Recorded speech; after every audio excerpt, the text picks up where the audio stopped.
हैं। Just give me a moment to share my screen और फिर हम डिस्कस करते हैं कि हमारा आज का टॉपिक क्या होगा। बहुत सी चीजें अभी तक हमने डिस्कस कर ली, जिसमें हमने बेसिक्स सीखी, कुछ थोड़ा बहुत कम्युनिकेशन को डिस्कस किया। उसके अलावा हमने देखा कि कैसे किसी भी फ्रीलांसिंग प्लेटफॉर्म को पे रजिस्टर कैसे करना है। हम मेनली फोकस कर रहे हैं अपवर्क को, क्योंकि अपवर्क थोड़ा सा बाकी प्लेटफॉर्म्स की निस्बत थोड़ा सा कॉम्प्लिकेटेड समझा जाता है। यहाँ पे थोड़े बाकी प्लेटफॉर्म्स की निस्बत क्लाइंट्स भी अच्छे मिल जाते हैं। सो आई थॉट के हम अपवर्क को लेके चले। बाकी के प्लेटफॉर्म्स पे मोर और लेस यही तरीका है, इसी तरीके से रजिस्ट्रेशन होगी, इसी तरीके से प्रोफाइल ऑप्टिमाइजेशन हमने पिछले लेक्चर में डिस्कस की, एग्जैक्टली यही तरीके फॉलो होंगे। और आज हम इंशाल्लाह देखेंगे कि हमने क्लाइंट की सिलेक्शन कैसे करनी है और क्लाइंट के साथ कम्युनिकेशन को बेहतर कैसे बनाना है। क्योंकि हमने पहले भी ये चीज डिस्कस की है कि स्किल अगर आप सीख लेंगे तो अगर 40% स्किल आपका काम कर रहा है आपकी अर्निंग में, 40% अगर जो जो पार्ट प्ले कर रहा है वो स्किल प्ले कर रहा है, तो 60% जो है वो आपका कम्युनिकेशन स्किल होगा।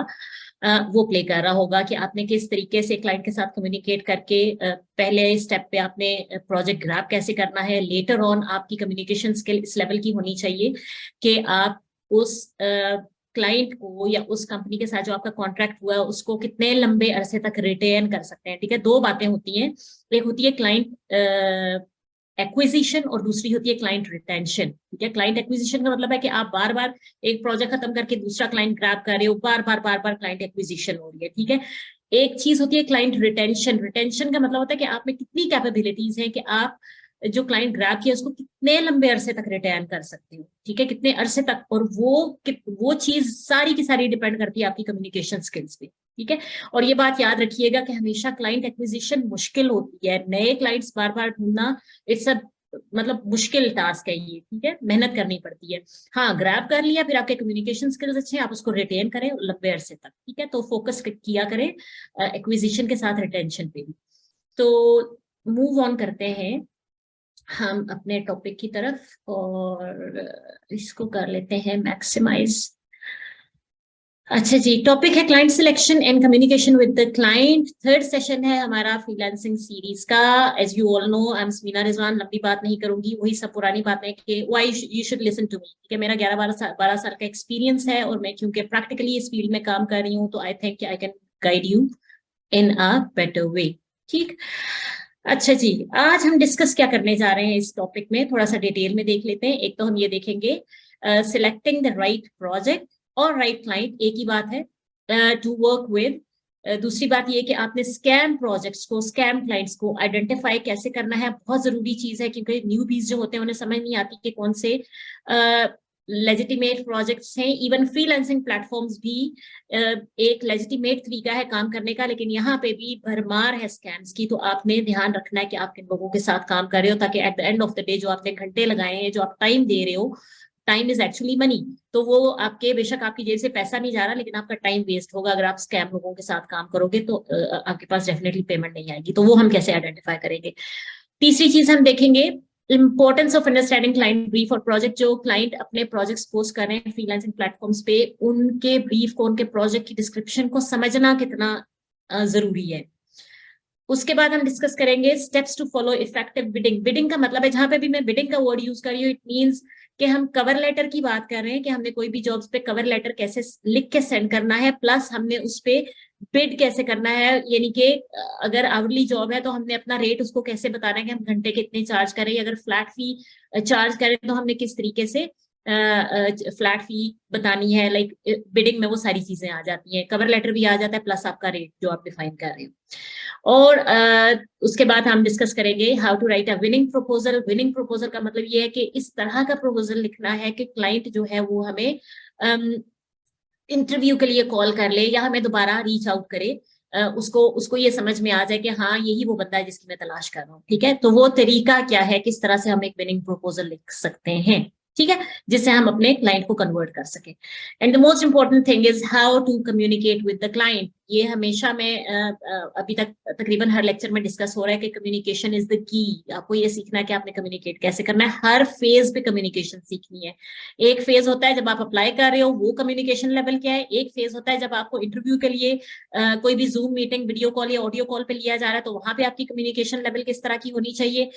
तीसरा, उसके बाद अगला फेज आ जाता है कि आपने रेट पे निगोशिएशन कैसे करनी है। ठीक है, चौथा फेज आ जाता है जब निगोशिएशन होगी, क्लाइंट ने हायर कर लिया, तो हायर करने के बाद आपकी कम्युनिकेशन का लेवल किस तरह का होना चाहिए ताकि वो क्लाइंट लंबे अरसे तक आपके साथ काम कर सके। तो ये हर फेज पे आपका कम्युनिकेशन लेवल जबरदस्त किस्म का होना चाहिए। ठीक है, अच्छा, पहली बात, सिलेक्टिंग द राइट क्लाइंट, बहुत इंपॉर्टेंट। आज के लेक्चर में हम जितनी चीजें डिस्कस कर रहे हैं, आप ये समझे कि अगर आपको आज का लेक्चर समझ में आ जाता है तो बहुत आसान हो जाएगा आपका ये फ्रीलांसिंग वाला जो जर्नी है वो बहुत आसान हो जाएगा। इसलिए इसका बिल्कुल भी कोई पार्ट स्किप नहीं करना और कोशिश करें कि पूरा का पूरा लेक्चर गौर से सुने। ठीक है, अच्छा, कैसे हमने राइट क्लाइंट या राइट प्रोजेक्ट अपने लिए सिलेक्ट कैसे करना है। Have you ever heard to pay a fee in order to get a job. बहुत से लोग मुझे कांटेक्ट करते हैं और बताते हैं, अभी कल परसों मेरी किसी से बात हो रही थी एंड शी वाज सेइंग कि मेरे बच्चे काम करना चाह रहे हैं, लेकिन वो किसी के साथ इन टच हैं and the person is asking for a registration fee. वो कह रहा है जी कि आप आई डोंट नो 10,000 या 15,000 रजिस्ट्रेशन फी है, आप ये पे करें और उसके बाद हम आपको काम भेजना शुरू कर देंगे, आप घर पे बैठे ये काम करें। काम बिल्कुल भी मुश्किल नहीं है, टाइपिंग का काम है, डेटा एंट्री का काम है, you can do it easily. आप करें और उसके बाद हम लोग आपकी जो पेमेंट्स हैं वो हम हर मंथ के बाद आपको सेंड कर दिया करेंगे। तो उन्होंने मुझसे ये पूछा कि is it legitimate, can we do it. तो मैंने उन्हें कहा कि बिल्कुल भी नहीं, a big no for this kind of jobs जिसमें कोई भी बंदा आपसे पैसे मांग रहा है। देखें, एक चीज याद रखें, आप अपनी सर्विसेज प्रोवाइड कर रहे हैं, आप अपना टाइम दे रहे हैं, आप वैल्यू प्रोवाइड कर रहे हैं, तो पैसे आपको देने चाहिए या क्लाइंट को देने चाहिए। पहले तो ये बड़ी बेसिक सी बात, ठीक है। आप एक तो काम भी करके दे रहे हैं और आप पैसे किस बात के दे रहे हैं। ठीक है, तो जहन में रखें कि कोई भी बंदा किसी भी जॉब के लिए, किसी भी काम के लिए आपसे पहले पैसे मांगता है, चाहे वो 2,000 है, 5,000 है, 10,000 है, आप वहीं से समझ जाएं कि इट्स अ रेड फ्लैग, मुझे ये काम नहीं करना। ठीक है, क्योंकि eight the end of the day मेरे साथ स्कैम होने जा रहा है। क्योंकि ऐसी कंपनीज जब रजिस्ट्रेशन फी लेती हैं, वो 1 महीने तक विदाउट एनी रीजन वो किसी न किसी फेक काम में फंसाए रखती हैं और 1 महीने के बाद वो लोग गायब हो जाते हैं और वो आपको कोई पे नहीं करेंगे और वो जो 15,000 20,000 आपने दिया है वो आपसे लेके गायब हो जाएंगे। Never involve in any kind of pyramid schemes to get rich. इसमें ये होता है कि इसी तरह की स्कीम्स में समटाइम ऐसे होता है कि वो आपको एक और ऑफर करते हैं कि अगर आप अपने साथ 5 और लोगों को ले आएंगे तो फिर आपको ये बेनिफिट होना शुरू हो जाएगा। फिर आप क्या करते हो, आप वो टारगेट पूरा करने की कोशिश करते हो, अपने फ्रेंड्स एंड फैमिलीज में से 4-5 लोग ढूंढ के उन बेचारों के भी 10-15 हज़ार इन्वेस्ट करवाते हो और फिर उन लोगों को तो, कंपनी को तो पैसा मिल रहा है। ठीक है, तो वो लोग गायब हो जाते हैं। सो पहली बात ये कि इस तरह का कोई काम नहीं करना। ठीक है, आगे चलते हैं। अब आते हैं कि फ्रीलांसिंग प्लेटफॉर्म पे अगर हम काम कर रहे हैं तो हमने कौन कौन सी, किस तरह की चेकलिस्ट है हमारे पास। हमारा जो क्लाइंट है या जिस कंपनी के साथ हम काम कर रहे हैं वो कौन से उस पे पूरा उतरना चाहिए स्टैंडर्ड्स पे कि हमें ये समझ में आए कि हाँ इस बंदे के लिए मैंने जॉब अप्लाई करनी है। ठीक है, सबसे पहली बात, check reviews and spending of the client. Client की हिस्ट्री चेक करें। फ्रीलांसिंग प्लेटफॉर्म से हमेशा क्लाइंट की हिस्ट्री नजर आ रही होती है, उसका नाम कौन से मुल्क से है, उसकी कितनी स्पेंडिंग है, वो सारा कुछ देखें। उसके बाद डेट और टाइम चेक करें कि जॉब पोस्ट कब हुई थी। ऐसा ना हो कि आज से महीना पहले या हफ्ता पहले जॉब पोस्ट हुई हुई हो और आप उस पर अप्लाई कर रहे हो, तो उसका कोई फायदा नहीं है। कोशिश ये करें कि अगर अभी मैं ब्राउजिंग करती हूँ और मैं देखती हूँ तो मेरी कोशिश ये होगी कि रिसेंटली लाइक पिछले 1 घंटे में, 2 घंटे में, 3 घंटे में जो जॉब्स पोस्ट हुई हुई है मैं उन पे अप्लाई करूँ। इवन मैं कभी भी 1 दिन या 2 दिन पुरानी जॉब्स पे भी अप्लाई नहीं करती। ठीक है, उसका फायदा नहीं है। क्योंकि उसके उस पे समटाइम्स या तो क्लाइंट ऑलरेडी हायरिंग कर चुका होता है या फिर उन पे ऑलरेडी वो शॉर्टलिस्ट कर चुका होता है, वो इंटरव्यू फेज में चल रही है। तो रिसेंटली जो पोस्ट हुई हुई होती है जॉब्स, आप उन पे अप्लाई करें। ठीक है, उसके बाद आपने ये देखना है कि जिस जॉब पे आप अप्लाई करने जा रहे हैं, check the number of proposals being submitted. आप अभी मैं आपको दिखा भी दूंगी नजर आ रहा होता है कि कितने लोगों ने अप्लाई ऑलरेडी कर दिया हुआ है, ठीक है। How many freelancers are being interviewed, ये भी चीज नजर आ रही होती है कि इतने लोगों को क्लाइंट अभी तक शॉर्टलिस्ट करके इंटरव्यू के लिए कॉल कर चुका है, तो वो भी चीज देखें, ठीक है। अगर वो ऑलरेडी एक या दो लोगों को इंटरव्यू कर रहा है तो कोशिश ये करें कि फिर उस पर अप्लाई मत करें, क्योंकि उनके साथ निगोशिएशंस चल रही होंगी, बहुत ही मुश्किल हो जाता है अनटिल एंड अनलेस आपका बहुत ही स्ट्रॉन्ग प्रोफाइल है तो शायद आप शॉर्टलिस्ट हो जाओ। अगर वो ऑलरेडी इंटरव्यू कर रहा है तो डोंट गो फॉर इट, ठीक है। और नंबर ऑफ प्रपोजल्स इसलिए देखने की कोशिश ये करें कि उन जॉब्स पे अप्लाई करें जिनके सबमिटेड प्रपोजल्स 20 से कम कम हो। लाइक अगर वो शो कर रहा है कि 20 से 50 या 50 प्लस प्रपोजल्स ऑलरेडी आ चुके हैं तो इट मीन्स कि कंपटीशन बड़ा टफ हो चुका है, जरूरत नहीं है उसमें जाने की, ठीक है। कम से कम 20 से कम प्रपोजल सबमिट हुए हो, इंटरव्यू ना हो रहा हो कोई बंदा, देन गो फॉर इट। उसके बाद आपने क्या करना है, read the job description 2 to 3 times carefully, ठीक है। जो भी जॉब डिस्क्रिप्शन जिस पे अप्लाई करने जा रहे हैं वो गौर से 2 से 3 दफा जरूर पढ़े। क्यों 2 से 3 दफा जरूर पढ़े? Because you have to make sure that you have all the necessary skills to complete the job. आपको पहले ये श्योर होना चाहिए कि आपको ये काम करना भी आता है या नहीं, ठीक है। तो ये चीजें आप जरूर देख लें। ये हमारी हो गई चेकलिस्ट। यहाँ पे थोड़ा सा मैं अभी आपको प्लेटफॉर्म की तरफ भी लेके चलती हूँ, लेकिन यहाँ पे मैंने थोड़े से स्क्रीनशॉट्स अटैच किए हुए हैं सिर्फ ये दिखाने के लिए कि आप क्लाइंट की हिस्ट्री कैसे चेक कर सकते हो, किन जॉब्स की तरफ हमें जाना चाहिए और किन जॉब्स की तरफ नहीं। अगर आप अपवर्क की बात करते हो तो अपवर्क पे इस तरह की क्लाइंट हिस्ट्री दिख रही होती है। उसमें अपवर्क एंटरप्राइज क्लाइंट है ये, इट मीन्स कि इसकी बहुत ज्यादा स्पेंडिंग होगी। जो एंटरप्राइज क्लाइंट्स होते हैं, अब अगर आप देख लो 30 मिलियन प्लस US डॉलर, इतना ज्यादा ये स्पेंड कर चुका है, ठीक है। एक तो स्पेंडिंग देखें, दूसरा बहुत जरूरी ये देखें कि इसकी रेटिंग कितनी है, ठीक है। मैक्सिमम 5 स्टार्स होते हैं, इसके 4.96 रेटिंग है और 710 reviews, like a lot of reviews. 710 reviews के बाद अगर कोई क्लाइंट को इतनी रेटिंग मिल रही है, इट मींस कि he is the best client, ठीक है। वो पे भी अच्छा कर रहा है। आवरली रेट भी उसका दिख रहा होता है क्लाइंट का कि एवरेज वो कितना पे कर रहा है। वो अराउंड $25 एन आवर वो पे कर रहा है। तो अगर इस तरह का क्लाइंट है फिर तो आपको सोचने की जरूरत नहीं है, गो फॉर इट, फौरन अप्लाई करें, ठीक है। अच्छा, उसके बाद आपने ये भी देखना है, आवरली रेट आपको ये भी बताता है, एवरेज आवरली रेट के क्लाइंट तकरीबन घंटे का कितना पे कर सकता है। तो उससे भी आपको थोड़ा सा अंदाजा हो जाता है कि इस क्लाइंट की जेब कितनी इजाजत दे रही है। ये 2 बातें, और आप उस हिसाब से फिर उस पे बिड कर सकते हो। $25 है, अगर आपका बहुत अच्छा प्रोफाइल है आप $35-40 पे आराम से बिड कर सकते हो पर आवर। अगर आप न्यू हो तो $25 अगर एवरेज चल रहा है तो आप 15-20 पे बिड कर लो, क्योंकि आप न्यू हो, आपको कोई फीडबैक नहीं है, तो फिर आप इस तरह से कर सकते हो इसको। एवरेज आर्ली रेट को आप इस तरह से यूज कर सकते हो, बाहर बना दो कि ये अच्छा, उसके बाद यहाँ पे मैंने एक और क्लाइंट का स्क्रीनशॉट शेयर किया हुआ है। इसमें अगर आप देखें तो इस क्लाइंट का भी 4.99 रेटिंग है, 98 रिव्यूज हैं, यूनाइटेड स्टेट्स से है, 162 जॉब्स पोस्टेड। अच्छा, यहाँ पे ये भी दिखाता है कि हायर रेट क्या है ना, उस बंदे ने कितने, उसकी परसेंटेज क्या है, वो कितनी जॉब्स पोस्ट करता है और वो उसमें कितने लोगों को हायर करता है। इसका 100% हायर रेट बहुत कम लोगों का होता है। 100% इट मीन्स कि इसने जितनी जॉब्स पोस्ट की उसने सब पे लोग हायर, ठीक है।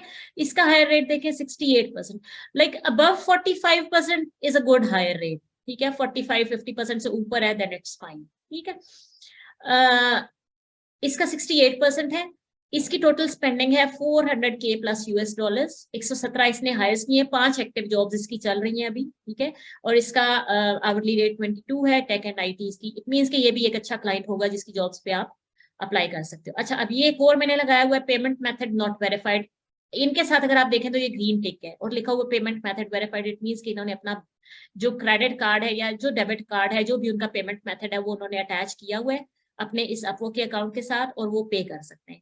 नॉट वेरीफाइड का मतलब है कि इस बंदे ने अभी तक अपना पेमेंट मेथड ही अटैच नहीं किया, ठीक है। तो ये थोड़ा सा रिस्की हो जाता है ये वाला काम, ठीक है। इंडिया से है ये, अभी तक इसने एक जॉब पोस्ट की है, कोई बंदा हायर नहीं किया, 1 ओपन जॉब दिखा रहे हैं, और ये 9 मई 2021 से अपवर्क का मेंबर है, ठीक है।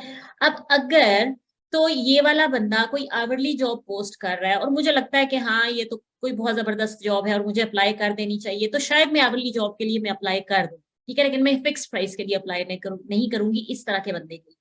क्यों? क्योंकि अपवर्क जो है वो आवरली जॉब की पेमेंट जो है वो गारंटी करती है कि क्लाइंट भाग भी जाता है तो अपवर्क आपको पे कर देगा जितने घंटे आपने लगाए होंगे, ट्रैकर से ट्रैक किए, ठीक है। लेकिन अगर फिक्स प्राइस पे कोई क्लाइंट आपसे काम लेके गायब हो जाता है तो उसकी पेमेंट गारंटेड नहीं है अनटिल एंड अनलेस उसने अपना payment gateway payment method attach किया हुआ है और पेमेंट उसने एस्क्रो की हुई है, देन इट्स फाइन। लेकिन जब इसका वेरीफाइड ही नहीं है तो फिर वो एस्क्रो कैसे करेगा? So don't go for this kind of client, ठीक है।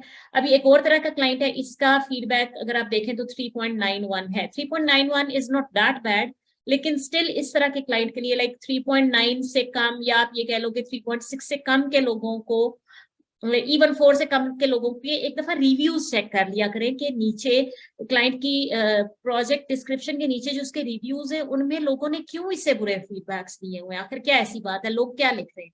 तो अगर आपको लग रहा है कि ये क्लाइंट उनके रिव्यूज से आपको फील हो रहा है कि वो ठीक बंदा नहीं है, आपको लेटर ऑन तंग करेगा, ठीक है, किसी भी किस्म का, समटाइम्स पैसे देने पे तंग, समटाइम्स वैसे ही वो डिप्रेशन का मरीज, कुछ ऐसे क्लाइंट्स होते हैं वो लोगों को डिप्रेशन का मरीज ही बना देते हैं। So better avoid such clients, ठीक है। अब यहाँ पे मैं क्विकली आपको दिखा देती हूँ कि आपने वो वाले जो रिव्यूज हैं, क्या कहते हैं, जहां से आपको पता कैसे चलेगा कि जिन किन रिव्यूज की मैं बात कर रही हूँ। फॉर एग्जांपल मैं यहाँ पे कोई ऐसी जॉब खोल लेती हूँ जिसके ये इसके रिव्यूज लगे हुए, मैं इसी को खोल लेती हूँ बस आपको दिखाने के लिए। यहाँ से अगर आप थोड़ा आए, ये नीचे आए तो ये देखें क्लाइंट हिस्ट्री में ये दिखा रहा है कि किस, ये जो ऊपर वाला फीडबैक है ये फ्रीलांसर ने क्लाइंट को फीडबैक दिया है। तो आपने ये वाले रिव्यू जरूर चेक करने उन लोगों के जिनका 4 स्टार से कम रेटिंग है, कि लोग उनके बारे में क्या कहते हैं। तो आपने जाहिर है पैसा इज अ डिफरेंट थिंग, लेकिन आपने अपना पीस ऑफ माइंड तो खराब नहीं करना ना। तो अगर इस तरह के कोई क्लाइंट्स हैं उन पे आपने जॉब्स अप्लाई नहीं करनी बिल्कुल, ठीक है जी। अच्छा, वापस आ जाते हैं अपनी स्लाइड्स पे।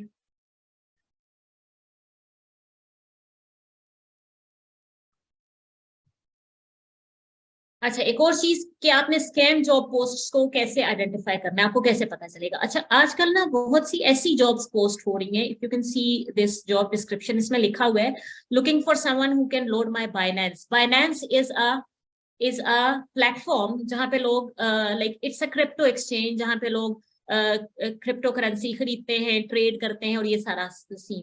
तो इस तरह की जॉब्स आजकल डिफरेंट फ्रीलांसिंग प्लेटफॉर्म्स पे आ रही हैं, और क्लाइंट ये शो करता है कि मैं किसी ऐसे कंट्री में हूँ जहां से मैं डायरेक्टली क्रिप्टो बाय नहीं कर सकता, तो if you can help me buying crypto, मैं आपको अपवर्क पे कर दूंगा। और आप फॉर एग्जांपल अगर क्लाइंट मुझे कहता है जी कि आप मेरे लिए इतने इतने बिटकॉइंस या इथेरियम्स या कोई भी कॉइन खरीद के मेरे वॉलेट में ट्रांसफर कर दें, पेमेंट मैं आपको अपवर्क के थ्रू कर दूं, ठीक है। याद रखें कि ये वाली जॉब्स हमेशा स्कैम होती हैं, क्योंकि जब आप अपने वॉलेट से क्रिप्टो करेंसी सेंड कर देते हो किसी दूसरे के अकाउंट में, तो आप कभी भी उसको वापस नहीं मंगवा सकते, आप जो मर्जी कर, ठीक है। उसके अकाउंट में विद इन सेकेंड्स ट्रांसफर होती है, ठीक है। इधर से क्या होगा कि या तो वो आपको पेमेंट ही सेंड नहीं करेगा, या अगर वो पेमेंट शो हो गई कि उसने रिलीज कर दी, ठीक है, उसने पेमेंट रिलीज कर दी, लेकिन आप ये याद रखना कि पेमेंट रिलीज होने के बाद भी 4 से 5 दिन लगते हैं वो आपको के अकाउंट में आने के लिए।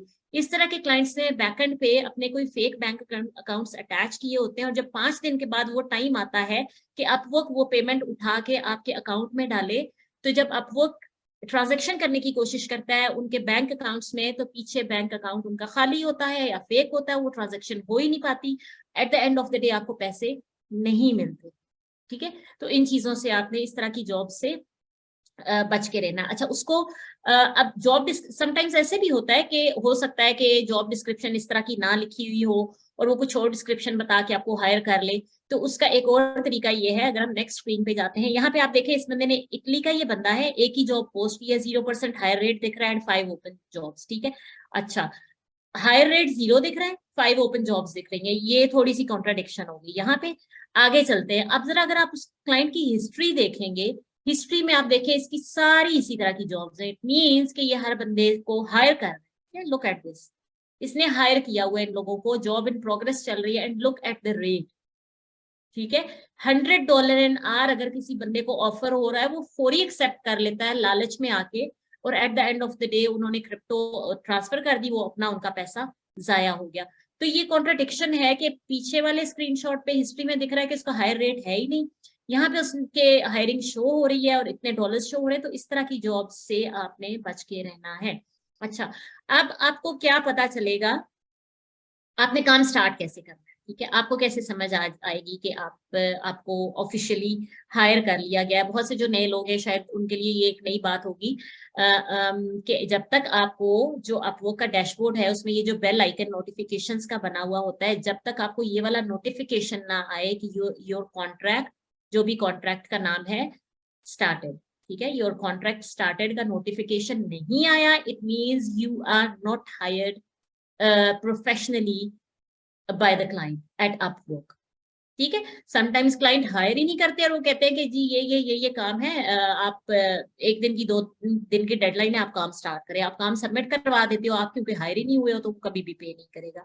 तो जब तक ये नोटिफिकेशन नहीं आता आपने काम स्टार्ट नहीं करना। अगर कोई बहुत एम्फोसाइज कर रहा है, बहुत फोर्स कर रहा है क्लाइंट, तो उसको पहुंच गया आप मुझे जब तक हायर करेंगे उसके बाद में काम स्टार्ट करूंगा। ठीक है, तो इस बात का आपने ख्याल रखना है। अच्छा, नीचे जो नोटिफिकेशंस हैं इसी तरह के नोटिफिकेशंस आपको आएंगे। You have received an invitation to interview, जब कोई भी आपको क्लाइंट रीच आउट करेगा आपके प्रपोजल के बाद, तो आप इस तरह का आपको इनविटेशन आएगा। समटाइम्स आपके प्रपोजल लिखने के बाद, बिड करने के बाद क्लाइंट्स रीच आउट करते हैं। समटाइम्स हमने पिछले लेक्चर में पढ़ा था ना कि हमने प्रोफाइल ऑप्टिमाइज करनी है, और मैंने उसका ऑप्टिमाइजेशन का फायदा ये बताया था कि जब भी क्लाइंट किसी कीवर्ड से आपको सर्च करेगा, फॉर एग्जांपल अगर क्लाइंट मुझे मैथ राइटर के नाम से सर्च करता है और मैं उसकी सर्च लिस्ट में से नजर आ जाती हूँ, तो वो मेरी बिड किए बगैर ही मुझे मैसेज कर सकता है कि ये मेरी जॉब है and I want to invite you for the interview. तो उस सूरत में भी आपको इसी तरह के नोटिफिकेशंस आएंगे कि फला क्लाइंट ने आपको इनवाइट किया है फॉर एन इंटरव्यू। तो आपने यहाँ से फिर क्लिक करके फिर वो इंटरव्यू एक्सेप्ट करना है। फिर लेटर जो भी क्लाइंट के साथ कम्युनिकेशन होती है कि वो इंटरव्यू जूम पे होगा या वो किस तरह होगा, वो फिर बात की बात है। ठीक है, इन नोटिफिकेशंस पे आपने ध्यान रखना। अच्छा जी, सेकंड टॉपिक हमारा आ जाता है importance of understanding clients brief, के जो क्लाइंट का जो उसने जॉब पोस्ट की है, उसने जो जॉब की डिस्क्रिप्शन लिखी है, उसकी कितनी इंपॉर्टेंस है। ठीक है, अंडरस्टैंड द प्रोजेक्ट ब्रीफ क्यों समझना चाहिए? क्योंकि it helps clarify project goals and objectives. एक तो आपको ये समझ में आती है, helps identify potential challenges and pen points. ठीक है, कहाँ पे मसला आ रहा है क्लाइंट को, क्या उसका प्रॉब्लम कौन सा सॉल्व करना है, उसमें क्या पोटेंशियल चैलेंजेस हैं, वो चीजें आपको समझ में आएंगी।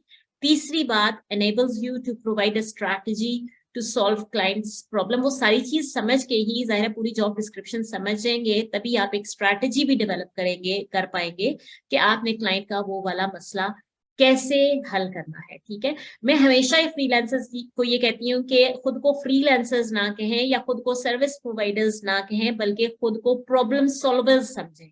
ठीक है, आप किसी ना किसी बंदे का प्रॉब्लम सॉल्व कर रहे हो, so you are a problem solver. ठीक है, तो आपके पास फिर वो स्ट्रैटेजी भी होनी चाहिए। आपको ये समझ आनी चाहिए कि मेरा क्लाइंट का ये पेन पॉइंट है, यहाँ पे वो स्टक हुआ है और मेरे पास कौन सी स्ट्रैटेजी है जिसको यूज करते हुए क्लाइंट का वो मसला में हल कर पाऊँ।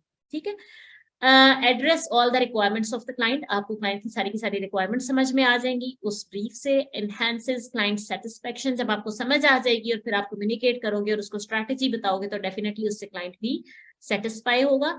And helps you bid accordingly, और वो सारी स्टोरी पढ़ के, वो सारी स्टोरी समझ के आपको उसके मसले की डेप्थ की समझ आएगी और फिर आपके लिए आसान हो जाएगा कि आप कैलकुलेट कर पाओगे कि इसका ये मसला हल करने में मुझे इतने घंटे लग रहे हैं और इतने घंटों के लिए मुझे इतना चार्ज करना चाहिए। ठीक है, तो आपके लिए बहुत आसानी हो जाती है, इसलिए उस डिस्क्रिप्शन को, ब्रीफ को समझना बहुत जरूरी है। नेक्स्ट, बहुत पूछा जाने वाला question, what is the best time to bid for a project. ठीक है, क्योंकि हम सारी दुनिया के लोगों को, सारी दुनिया के क्लाइंट्स को, सारी दुनिया के बिजनेसेस को टारगेट कर रहे हैं, तो डिफरेंट टाइम जोन्स होते हैं। लेकिन हम लोग, जैसे कि मैंने आई थिंक सो पहले लेक्चर में ये बताया था कि जो यूएस की मार्केट है वो सबसे बड़ी मार्केट है, तो हम लोग मेनली फोकस कर रहे होते हैं यूएस की मार्केट को। हम जाहिर और भी कंट्रीज को टारगेट कर रहे होते हैं, लेकिन क्योंकि ह्यूज है मार्केट यूएस की, तो मोस्टली हम वो टाइम जोन देख रहे होते हैं। उनका और हमारा टाइम जोन का 12-14 घंटे का डिफरेंस है।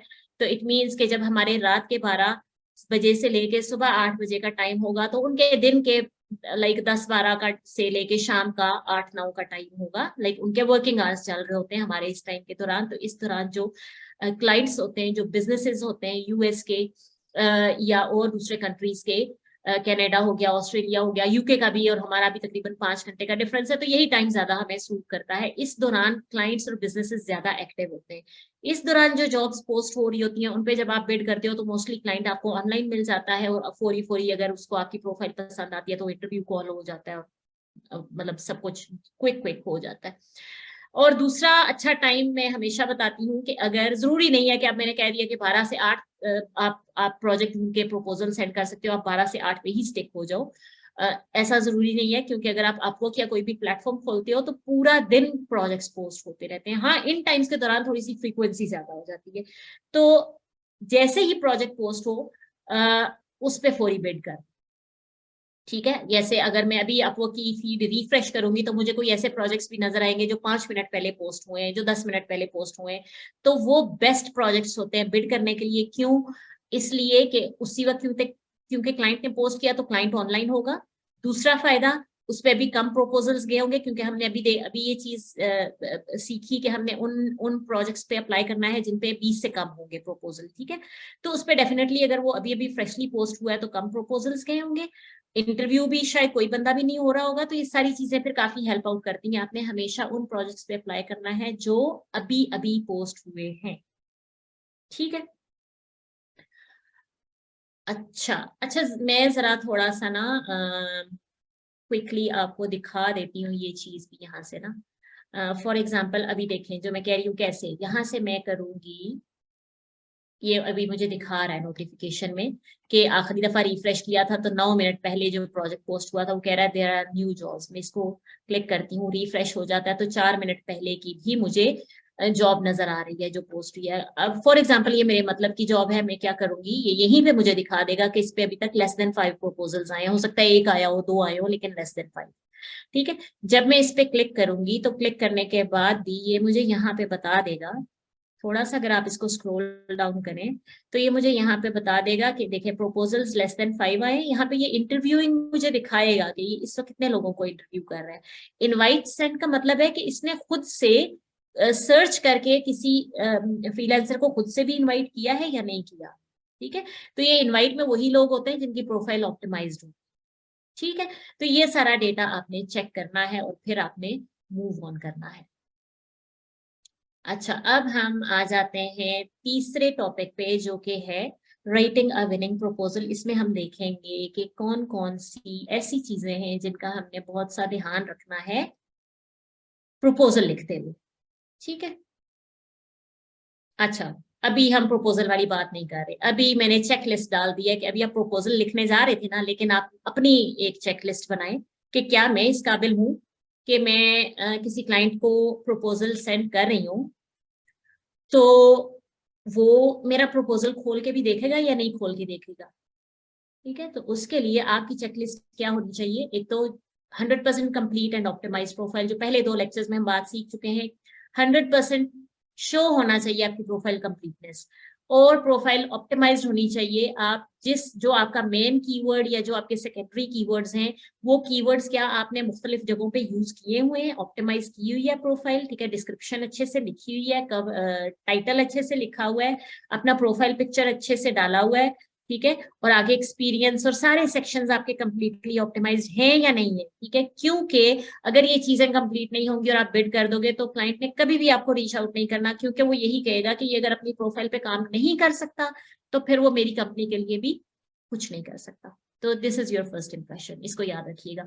आपके पास स्ट्रॉन्ग पोर्टफोलियो होना चाहिए, सैंपल्स आपके पास रेडी होने चाहिए। अगर आपको ये लगता है कि आप एक ग्राफिक डिजाइनर हो, तो आपके पास जो भी आपने नीश चूज की है, आप सोशल मीडिया मैनेजमेंट करना चाह रहे हो, उसकी पोस्ट डिजाइन करते हो, या आप लोगोस वगैरह डिजाइन करते हो, जो भी चीज है उससे रिलेटेड आपके पास ऑलरेडी कुछ सैंपल्स होने चाहिए। इवन अगर आपने रियल में किसी क्लाइंट के साथ काम नहीं भी किया, स्टिल आप सैंपल्स रेडी करें।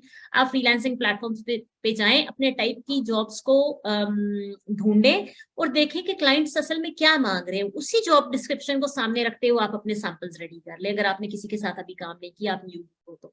ठीक है, एक नाइस सा अपना पोर्टफोलियो बना लो, ताकि जब आप किसी के लिए अप्लाई करो, कवर लेटर भेजो, तो आपके पास ज्यादा नहीं तो 2-3 सैंपल्स हो उस कवर लेटर के साथ अटैच करके भेजने के लिए, ताकि क्लाइंट को एटलीस्ट समझ में आए कि आप किस लेवल का काम प्रोवाइड कर सकते हो। ये बहुत जरूरी चीज है।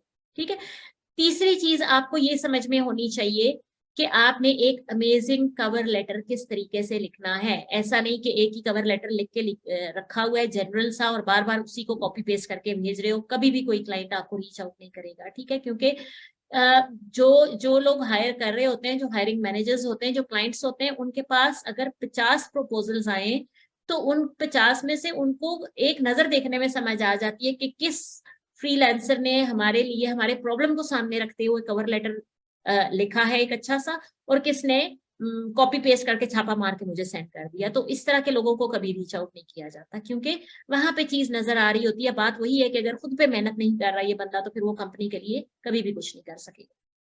नेक्स्ट है जी, be ready for a video और ऑडियो इंटरव्यू। हमेशा ऐसा नहीं होता कि इंटरव्यू वीडियो या ऑडियो कॉल किया जाए, समटाइम्स टेक्स्ट पे ही सारी बातें तय हो जाती हैं।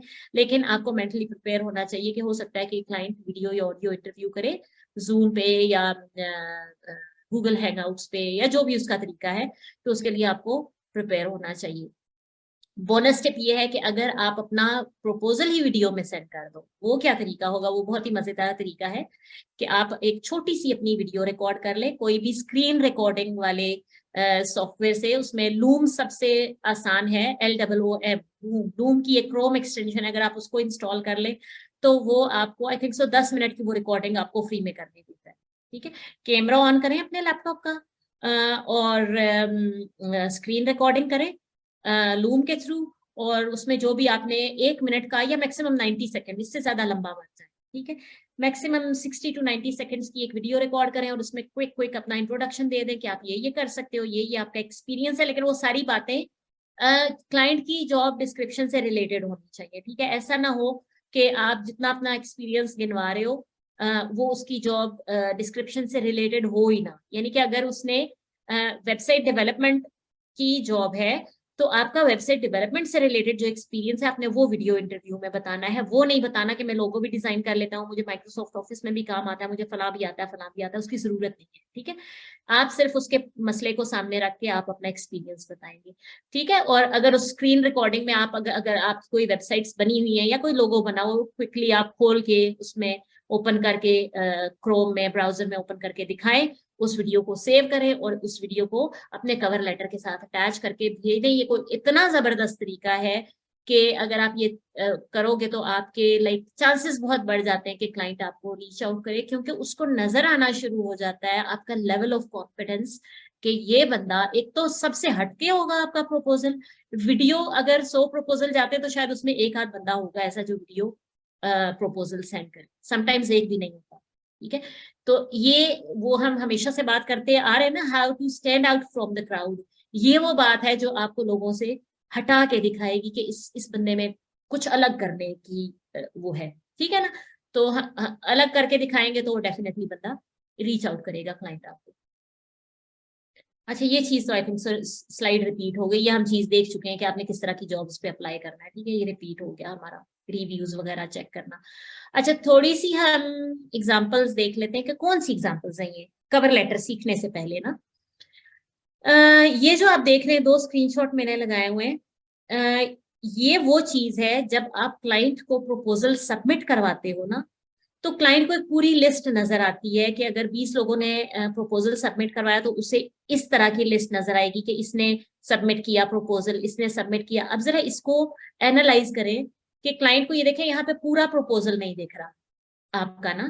पूरा तब दिखेगा जब वो यहाँ आपके नाम पे या प्रोफाइल पिक्चर पे क्लिक करके आपकी प्रोफाइल पे जाएगा, फिर वो आपकी पूरी स्टोरी कवर लेटर की देखेगा। लेकिन उसको सिर्फ पहली 2 लाइंस यहाँ पे नजर आएंगी, उसको आपकी प्रोफाइल पिक्चर नजर आ रही है, उसको आपका नाम नजर आ रहा है, आपका टाइटल जो आपने लिखा हुआ है वो कौन से मुल्क से हो, आपका रेट क्या है, कितना कमा चुके हो, जॉब सक्सेस क्या है, और किस तरह के फ्रीलांसर हो, राइजिंग टैलेंट हो, जो मतलब अगर आप बिल्कुल न्यू भी हो तो आपका कोई भी बैच नहीं होगा, फिर आप थोड़ा सा काम करते हो, फीडबैक्स लगने शुरू हो जाते हैं, फिर आप राइजिंग टैलेंट हो जाते हो, फिर और अच्छा हो जाते हो, फिर टॉप रेटेड हो जाते हो, ठीक है। फिर टॉप रेटेड प्लस हो जाते हो, फिर वेटेड हो जाते हो, वो डिपेंड करता है आप कितना आगे जाते हो, ठीक है। तो ये सारी की सारी चीजें और ये आपके जो स्किल्स हैं वो उसको दिख रहे हैं। अब आप जरा ये देखें कि इस बंदे के कवर लेटर मैंने आई थिंक सो ये चीज पहले भी बताई थी और आज भी हम ये डिस्कस करेंगे कि आपके कवर लेटर की जो पहली 2 लाइनें हैं वो स्ट्रॉन्ग एनफ होनी चाहिए कि वो क्लाइंट को मजबूर कर दे कि वो आपके प्रोफाइल पे क्लिक करे और आपकी डिटेल्स देखे, आपका पूरा कवर लेटर पढ़े। लेकिन अगर ये वाली पहली 2 लाइनें इतनी स्ट्रॉन्ग नहीं होंगी, जो अपील नहीं करेंगी क्लाइंट को, तो फिर मसला हो जाएगा। So focus on the first 2 lines, ठीक है। अच्छा, क्लाइंट को हमने मजबूर करना है, हुक करना है, हुकिंग लाइंस होनी चाहिए, ठीक है। अच्छा, उसके बाद अगर आप इसको देखो, थोड़ा सा इसको देख लेते हैं। वो कह रहे थे hi I see that you are looking for a math tutor to give step. ये मैंने ही एक जॉब पोस्ट की थी, उसके कुछ प्रपोजल्स थे तो मैंने सोचा आपको दिखा दूं। That you're to give step-by-step solutions for a number of problems. I believe I'm a good match for this job since I have an experience of over 3 years working for a number of online platforms included. बस अब बाकी कहानी मुझे उस वक्त नजर आएगी जब मैं क्लिक करके आगे जाऊंगी। अच्छा, इसको देखें, इसका भी सेम हमें ये नजर आ गया कि 100 इसने 100+ अर्न किए हुए हैं, $5 an hour शायद ये चार्ज कर रही है। और अच्छा ये देखें, ये मकसद क्या है ये स्क्रीनशॉट लगाने का कि इतना मुश्किल सा नाम है, चाय चाय शाय, I don't know what it is. इसने क्या गलती की हुई है, इसने देखें ये अपना जीमेल डाल, ये बात जहन में रखनी है कि अपनी कोई भी कॉन्टैक्ट इन्फॉर्मेशन अगर आप अपने कवर लेटर में देंगे तो आपको आज नहीं तो कल, एक दफा आपको के नोटिस में आ गया, दूसरी दफा नोटिस में आएगा, उसने आपका प्रोफाइल बैन कर देना है और फिर वो कभी भी नहीं खुलेगा, फिर आप जो मर्जी कर रहे हैं, ठीक है। तो अपनी कॉन्टैक्ट इन्फॉर्मेशन नहीं देनी, चाहे तो वो ईमेल है, चाहे वो आपका फोन नंबर है, चाहे वो व्हाट्सएप है, कुछ भी नहीं देना। क्लाइंट के साथ जो भी कम्युनिकेशन होगी वो आपकी अपवर्क के अंदर ही होगी, इसी के मैसेज बोर्ड पे होगी, इसी की चैट में होगी। हाँ, जब क्लाइंट आपको हायर कर लेता है, आपका कॉन्ट्रैक्ट स्टार्टेड का नोटिफिकेशन आ जाता है, उसके बाद आप अपनी कॉन्टैक्ट इन्फॉर्मेशन शेयर कर सकते हो। आप अपना ईमेल भी दे सकते हो, क्योंकि जाहिर सी बात है आप ईमेल पे कॉरेस्पॉन्डेंस होती है, समटाइम्स कुछ डॉक्यूमेंट्स जीमेल पे ड्राइव पे शेयर करने पड़ जाते हैं, और बहुत सी चीजें होती हैं, ठीक है। अपनी टीम में ऐड करना पड़ जाता है, स्लैक में, असाना में, इस तरह के सॉफ्टवेयर में, तो आप वो दे सकते हो, ठीक है। इवन फोन नंबर भी दे सकते हो अगर क्लाइंट को ये समझ में आ रही है कि मेरी में व्हाट्सएप पे या कहीं और कम्युनिकेट कर सकते हैं। लेकिन ये सारा काम हायरिंग प्रोसेस के बाद, इंटरव्यू फेज में कवर लेटर में आपने कुछ भी नहीं ऐड करना। ये देखें इन्होंने क्या किया हुआ है जनाब, इन्होंने और तो छोड़े, ये माशाल्लाह पाकिस्तान से ही हैं तो खैर इन्होंने वो बाकी ईमेल के साथ साथ इन्होंने फोन नंबर भी दे दिया, और कवर लेटर में कराची पाकिस्तान सारा अपना नाम शाम एवरीथिंग करके और फिर उसके बाद स्टोरी स्टार्ट की। लाइक कवर लेटर में तो इन चीजों की जरूरत नहीं होती ना, आप प्रोफेशनल सा कवर लेटर लिखें, उसके मसले को एड्रेस करें और उसको हल करें, ठीक है। अच्छा, इन्होंने जो है वो I belong to engineering background so I am familiar with mathematics I have. अच्छा, इसमें से अब आप देखें 4 मेरा ख्याल है मैंने अटैच किए, हम जरा जाते हैं, ओहो वेट, मुझे जरा ये दोबारा ओपन करने दें। इसमें आप देखें कि इन चारों एग्जाम्पल्स में जो मुझे अपीलिंग लगा, 3 तो बिल्कुल, 2 लोगों ने कॉन्टेक्ट इन्फॉर्मेशन दी, दूसरे और एक ने जो है वो अपने इंजीनियरिंग बैकग्राउंड और दिस एंड दिस, वो चीजें डालने की इसलिए जरूरत नहीं होती क्योंकि वो सब कुछ आपने ऑलरेडी अपने प्रोफाइल में ऐड किया हुआ है। जरूरत नहीं है बताने की कि मेरा ये नाम है और मैंने ये किया हुआ है, मेरी फलानी डिग्री है, वो सब कुछ है आपके प्रोफाइल में। इस बंदे ने कैसे स्टार्ट किया कि I see that you are looking for a math tutor to give step by step solutions for a number of problems. ये लाइन पढ़ते ही मुझे फील हो गया कि इस बंदे ने मेरी जॉब डिस्क्रिप्शन गौर से पढ़ी है और इसको ये समझ में आ रही है कि मैं, मेरा पेन पॉइंट क्या है, मेरा क्या मसला है और वो हल कैसे करना है, ठीक है।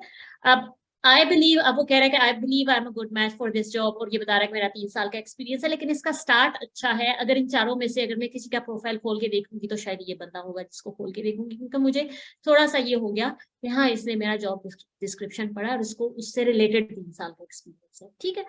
अच्छा, अब हम डिस्कस कर लेते हैं कि हमने जॉब प्रपोजल लिखना कैसे है, उसके कौन कौन से स्टेप्स हैं। 7 स्टेप्स। सबसे पहला step, grab client's attention to hook them fast. मैंने आपको बताया पहली 2 लाइनें वेरी इंपॉर्टेंट, आपने उसमें क्लाइंट की अटेंशन को ग्रैब करना है, उसको हुक करना है। कैसे हुक करना है उसकी थोड़ी सी डिटेल अब हम अगली स्लाइड्स में देखेंगे। ये एक एक सातों के सातों स्टेप्स को हम एक एक को डिफाइन करेंगे डिटेल में, ताकि आपको वेरी क्लियर आइडिया हो जाए कि आपने जॉब प्रपोजल कैसे लिखना है, क्योंकि जितना स्ट्रांग होगा उतने ज्यादा चांसेस होंगे कि क्लाइंट आपको रीच आउट करे इंटरव्यू के लिए।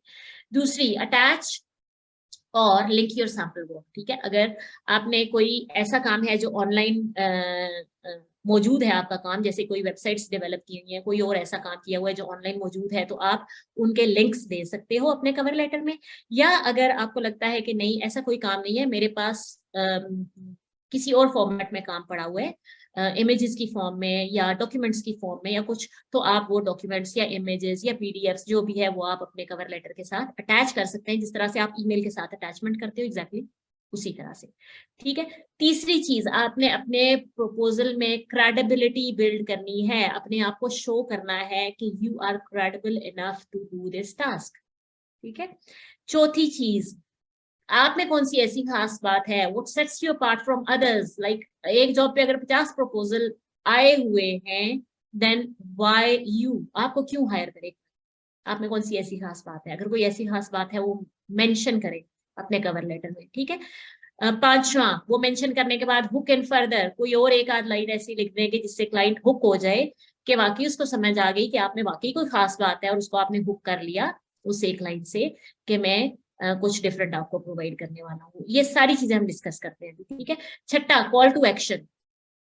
ठीक है, सारी कहानी में के बाद कॉल टू एक्शन भी होना चाहिए कि आप क्लाइंट से क्या काम करवाना चाह रहे हैं। वो कॉल टू एक्शन ये भी हो सकता है कि आप उसको उसको टेक्स्ट पे ही बात करने को कहो कि मैसेज मी बैक, ताकि हम डिटेल्स डिस्कस कर लें।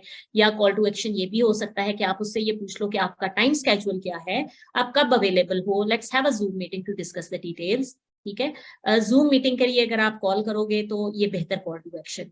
ठीक है, क्योंकि उससे क्लाइंट को ये समझ में आ जाती है कि अगर ये बंदा मुझे मीटिंग के लिए कॉल कर रहा है, मुझसे मेरा स्केड्यूल पूछ रहा है, तो इसके अंदर कोई ऐसी बात होगी, ये डेफिनेटली कुछ करना जानता है जब भी मुझे मीटिंग के लिए कॉल कर रहा है। ठीक है, and then at the end professional closing.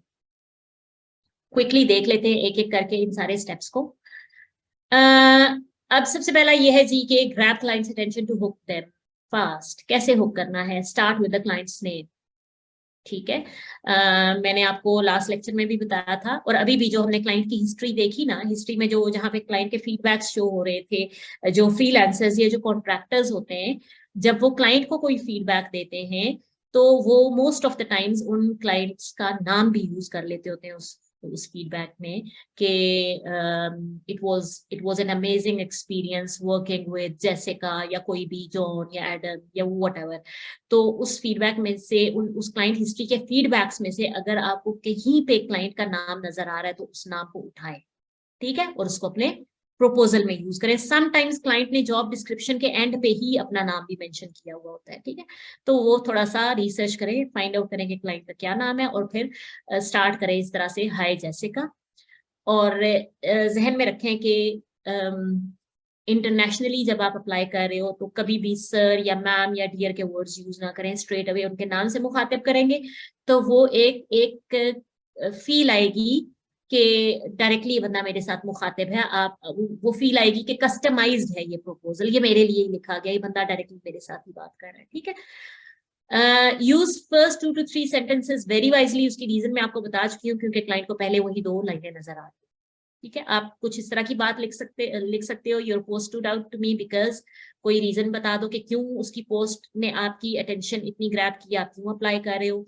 या फिर आप यूं लिख सकते हो कि जैसे अभी मैंने एक स्क्रीनशॉट में दिखाया था कि उसने स्ट्रेट अवे स्टार्ट किया कि आई सी या I feel that you are looking for, इस तरह का लाइक एक्सपर्ट आप ढूंढ रहे हो और मेरे में वो चीजें हैं, या मैंने इतने साल काम किया है, लाइक इस तरह की चीज ना, जिससे क्लाइंट को फील आए कि इसने मेरा प्रपोजल पढ़ लिया है, तो वो तभी हुक होगा। ठीक है, tell them your availability if the client is looking to start immediately.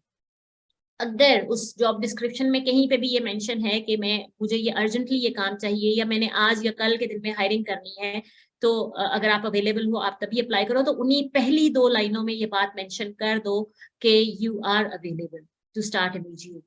ठीक है, ताकि क्लाइंट को फौरन उधर ही से पता चल जाए। And be creative and original, अपना कवर लेटर लिखते हुए थोड़ी सी अपनी क्रिएटिविटी और ओरिजिनलिटी शो करें, तो उससे बेहतर इफेक्ट पड़ेगा। दूसरी चीज आ गई जी, अटैच लिंक सैंपल वर्क। ये तो जैसे कि इतना डिटेल इसमें जाने की जरूरत नहीं है। Tell them that you can deliver the high quality work, provide links to your previous work. अगर पहले इस तरह का काम किया हुआ है तो उसके लिंक्स दे दें, या फिर कोई और डॉक्यूमेंट की फॉर्म में है तो अटैच करें। ठीक है। और ये जहन में रखें, make sure that your example work और sample work is directly related to the job description. जिस तरह की जॉब डिस्क्रिप्शन है, जिस तरह का काम चाहिए, वेब डेवलपमेंट का काम चाहिए तो वेब डेवलपमेंट से रिलेटेड सैंपल्स दे दें। ठीक है। डिजाइनिंग का काम चाहिए तो डिजाइनिंग से, वीडियो एडिटिंग का काम चाहिए तो अगर आपने यूट्यूब या कोई और तरह की वीडियो एडिटिंग की हुई है तो वीडियो एडिटिंग का वो शो करें, आप सैंपल शो करें। ठीक है। जरूरत नहीं है कि अगर आपने 10 तरह के काम किए हुए हैं तो आप एक जॉब पे 10 तरह के ही काम शो कर दो। सिर्फ जो रेलेवेंट सैंपल्स हैं वो अटैच करने हैं और वो कोशिश करें कि अच्छे वाले करें। तीसरी बात, बिल्ड क्रेडिबिलिटी एंड ट्रस्ट। वो कैसे होगा कवर लेटर में? Right a brief summary. Brief summary का मतलब है बहुत लंबी कहानियां नहीं सुनानी, मैक्सिमम 2 या 3 लाइन है, that's it. Brief summary of your experience and any achievements if you have. यहाँ पे भी जो ब्रीफ समरी और एक्सपीरियंस या अचीवमेंट्स दे रहे होंगे वो कोशिश करें कि अगर रेलेवेंट हो उस जॉब डिस्क्रिप्शन के साथ तो वो बेहतर होगा। You can link to any of your online portfolio as well. अगर आपका कोई ऑनलाइन पोर्टफोलियो बना हुआ है, जैसे कुछ डिजाइनर्स लोग होते हैं वो बिहेंस पे बना लेते हैं, या कोई और इस तरह का ऑनलाइन पोर्टफोलियो बना हुआ है तो आप उसके लिंक्स भी दे रहे हैं, वेबसाइट्स हैं तो उसके लिंक्स दे दें। ठीक है। तो इससे आपकी क्या होगी, क्रेडिबिलिटी बढ़ जाएगी, क्योंकि जब वो आपके ऑनलाइन पोर्टफोलियो देखेंगे या अगर समरी में आपने बताया हुआ है कि ये मेरा एक्सपीरियंस है, मैंने इस तरह की, फॉर एग्जांपल अगर मैं किसी के साथ काम करती हूँ तो मैं जरूर ये बताती हूँ कि मैं अभी तक इतनी एडटेक कंपनीज के साथ काम कर चुकी हूँ। ठीक है। 100+ मैं बताती हूँ, क्योंकि अगर मैं 100+ का वो वर्ड देखते हैं क्लाइंट्स तो उन्हें समझ में आ जाती है कि अगर इसने 100+ कंपनीज के साथ काम किया हुआ है तो डेफिनेटली कुछ तो होगा। ठीक है। और उससे क्रेडिबिलिटी, आपका ट्रस्ट बिल्ड हो जाता है। ठीक है। और कोशिश ये होती है कि अगर मैं ये बात कर रही हूँ कि मैं 100+ के साथ काम कर रही हूँ तो मैं बुलेट पॉइंट्स में 4-5 कंपनीज को मेंशन भी कर दूं जो मुझे लगता है कि मेरे बहुत अच्छे प्रोजेक्ट्स गए थे, तो मैं उनको मेंशन भी कर देती हूँ कि ये कंपनीज थी और ये प्रोजेक्ट्स थे जो इस प्रोजेक्ट के साथ रेलेवेंट है, जो मैंने इस तरह का काम किया है। क्योंकि जब आप रेलेवेंट चीजें दिखाते हो ना तो क्लाइंट थोड़ा सा सेटिस्फाई हो जाता है कि इसने इस तरह का काम पहले किया हुआ है, इसके लिए इतनी मुश्किल होगी नहीं। चौथी बात, कौन सी ऐसी बात के जो आपको बाकी लोगों से अलग करके दिखा रही है? ठीक है। आप में कौन सी ऐसी खास बात है कि क्लाइंट बाकी के 50 लोगों को छोड़ के आपको हायर कर रही है? क्या शेयर कर सकते हो? Share if you have some specific degree और certificate related to that specific job. Coursera वाले खुश हो जाए, उनके लिए एक चीज हटके हो जाएगी कि अगर उन्होंने कोई स्किल कोई कोर्स किया हुआ है तो वो दिखा सकते हैं कि ये मेरा सर्टिफिकेट है और मैंने ये कोर्सेरा से किया हुआ है, तो that sets me apart from others. You can tell a brief story how you completed a specific task in a very quick turnaround time to show that you can meet deadlines or anything else you want to share. ठीक है। कि अगर क्योंकि clients को बहुत ज्यादा ये होता है कि जिस बंदे को हम हायर करने जा रहे हैं क्या वो डेडलाइंस मीट कर सकता है या नहीं।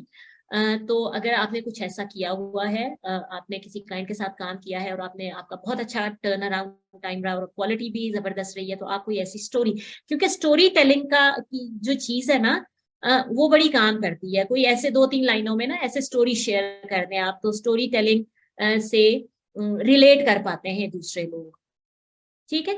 तो आप वो चीज शेयर कर दो कि ये मुझ में खास बात है, मैं इतना टफ टाइम था, इतनी टफ डेडलाइन थी और मैंने उसको भी मीट कर लिया। ठीक है। और अगर उसके बाद वो मीट करने के बाद कोई अच्छा फीडबैक क्लाइंट ने दे दिया तो आप उसका भी स्क्रीनशॉट बना के एज एन अटैचमेंट सेंड कर दो कि उसके बाद ये हुआ था या मुझे इतना बोनस मिल गया था, तो वो एक मजे की चीज हो जाएगी। ठीक है।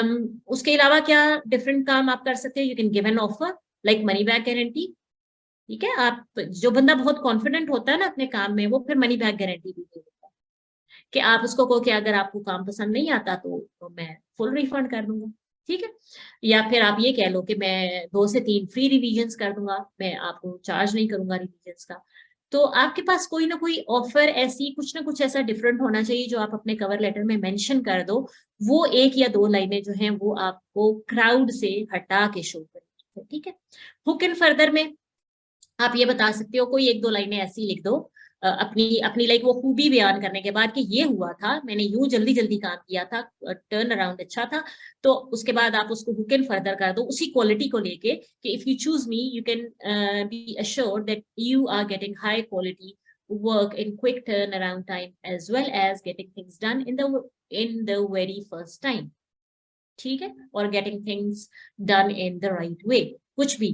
ठीक है। 1 लाइन आप ऐसे लिख दो कि अगर आप मुझे चूज करोगे तो फिर जो काम मैं दूसरे क्लाइंट के साथ मेरा इतना अच्छा किया था, एग्जैक्टली सेम चीज मैं आपको भी प्रोवाइड कर सकता हूँ। तो इस तरह वो आप मजीद उसको हुक कर लेते हो क्लाइंट। ठीक।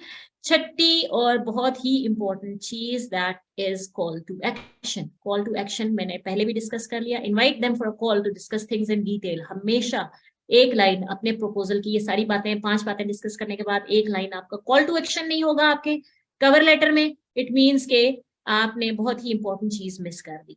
ठीक है, तो जरूर ये बात लिख देंगे, let's hop on to a quick 5 to 10 minutes call to discuss more details about your project and how I can add immense value to your team। ठीक है, तो हमारा कॉल टू एक्शन क्या होगा कि आप उसको इनवाइट कर रहे हो कि 5-10 मिनट की एक कॉल कर लेते हैं।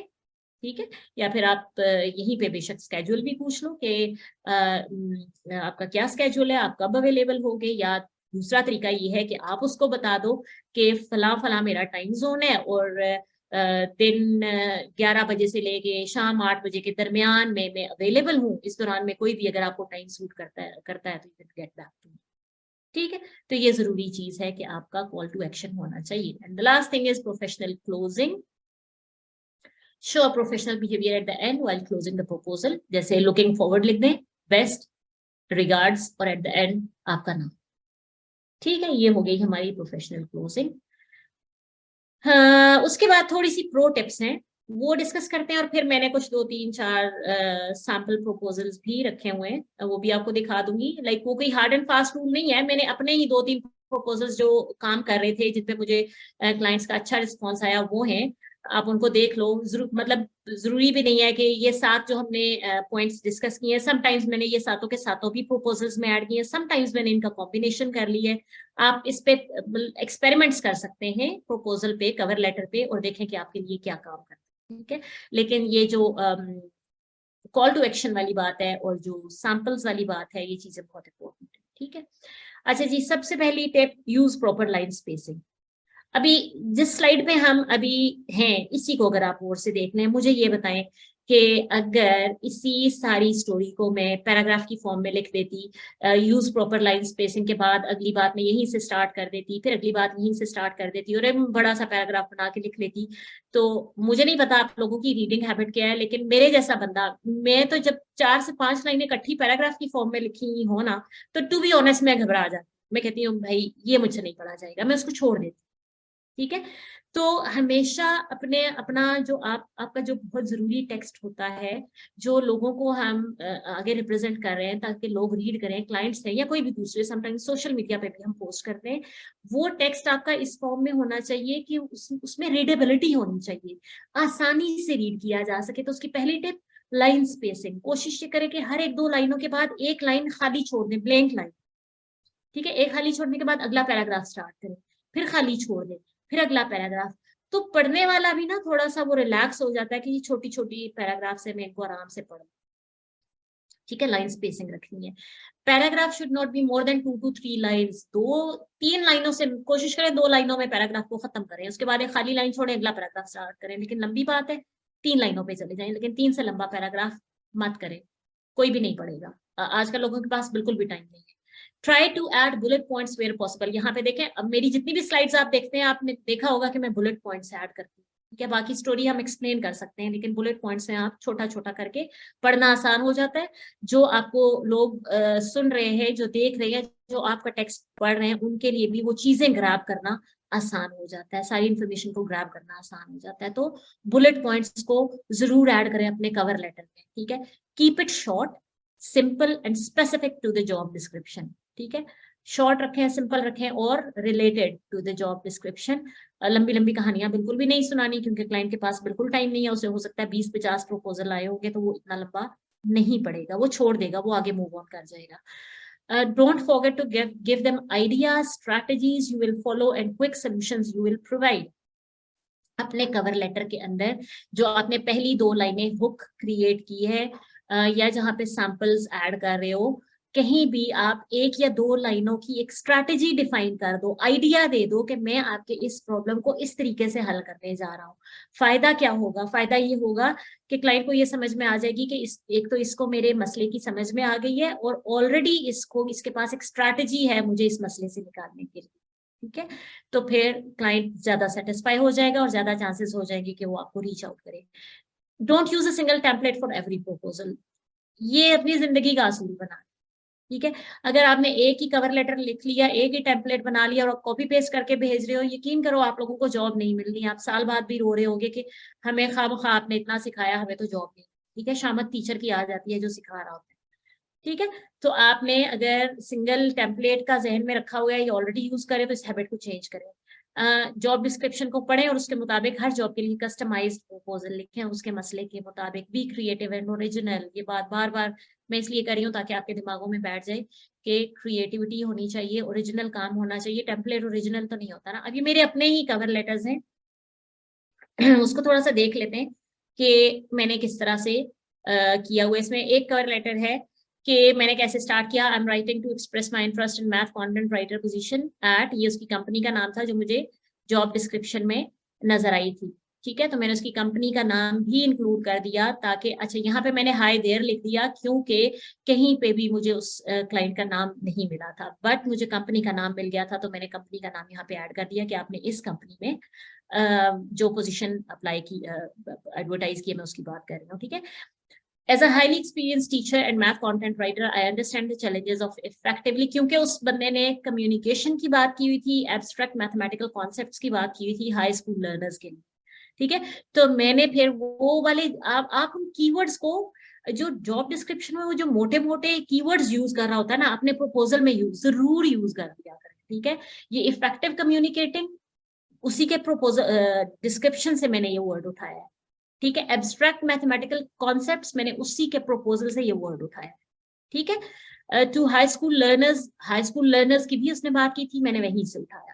ठीक है, I am confident that my skills and experience align perfectly with your needs and I would be honoured to contribute to the development of your e learning resources. क्योंकि वो ई लर्निंग रिसोर्सेज बनाने जा रहा था, तो मैंने ये वाला वर्ड भी वहां से यहाँ अपने प्रपोजल में यूज कर लिया। ठीक है, I understand that main task is, अब ये मैंने वो सारी उसकी थोड़ा सा मेन टास्क को डिस्कस कर लिया, जो हम कह रहे हैं ना कि हम थोड़ी सी स्ट्रैटेजी बतानी है, थोड़ा सा आइडिया बता देना है, या कुछ ऐसी लाइंस लिख देनी है जिससे हमें उसको ये समझ आ जाए कि इसको कंप्लीटली समझ में आ गया। ठीक है, I understand that main task is to create storyboards inclusive of narration script that will eventually be transformed into instructional or explainer video or step by step solution। खैर ये सारी स्टोरी मैंने उसको बता दी कि भाई मुझे सब समझ आ गई है। ठीक है, फिर उसने ये कहा हुआ था कि are you ready, screening process होगा, उसके लिए एक सैंपल आपको कंप्लीट करना पड़ेगा, जो कि लेटर ऑन मैं उसका पे कर दूंगी। तो मैंने एक लाइन लिख दी कि ready to complete a paid sample task for the screening process, waiting for the details, if you think we are good fit message me and we can talk.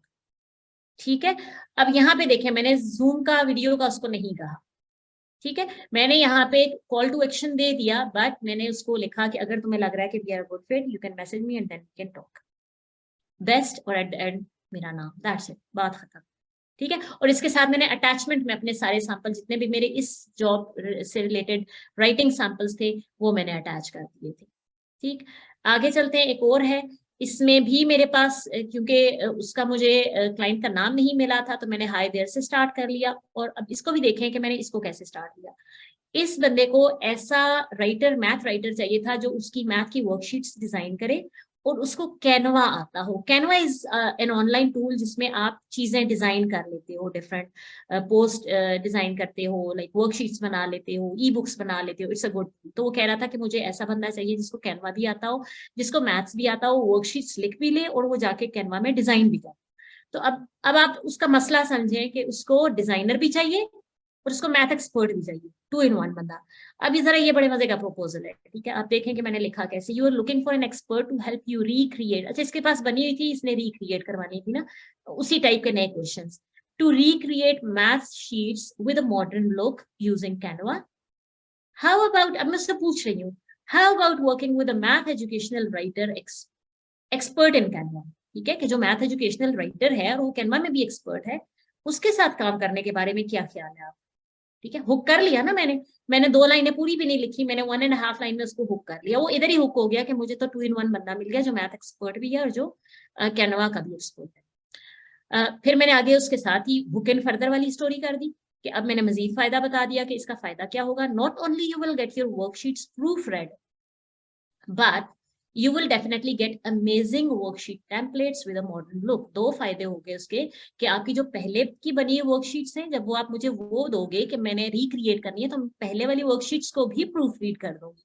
वहां पे भी कोई गलती, वो तो मैंने रीड करनी ही करनी है, जाहिर है रीड करूंगी तो नहीं बनाऊंगी। तो मैंने उसको एक फायदा बता दिया कि आपकी वो भी प्रूफ रीड हो जाएंगी, नए क्वेश्चंस भी क्रिएट हो जाएंगे, और आपको एक मॉडर्न टेम्पलेट, एक मॉडर्न लुक के साथ वर्कशीट के टेम्पलेट्स भी मिल जाएंगे। अब उसने एक अटैच करके भी शीट दी हुई थी कि ये एक सैंपल है, ठीक है, आप इसको देखो।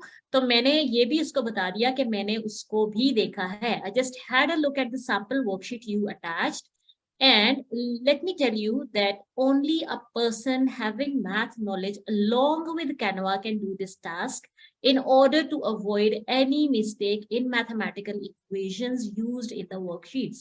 अब तो मतलब ये 2 लाइनें पढ़ के तो फंस गया ना क्लाइंट, वो उसको तो अब मजीद फायदे नजर आने शुरू हो गए कि भाई मैं उसे कह रही हूँ कि अगर तुमने कोई ऐसा बंदा हायर कर लिया जिसे या तो सिर्फ मैथ्स आता होगा या फिर सिर्फ डिजाइनर, तो तुम्हें तो बड़ा मसला हो जाना है।